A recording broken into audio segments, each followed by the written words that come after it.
Let's make chili beef with tofu for your meal prep this week. With this Lee Kum Kee sauces, we're going to put some Lee Kum Kee piment soy sauce to marinate the beef 5 to 10 minutes.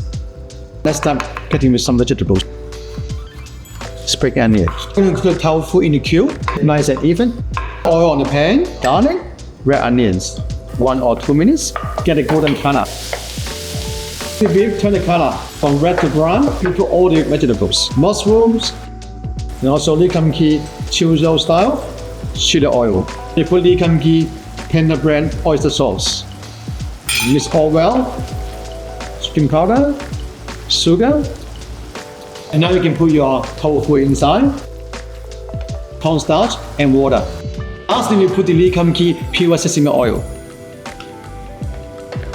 Garnish to the dish. Chili? Wow, look at that, it's beautiful. Put sesame seed.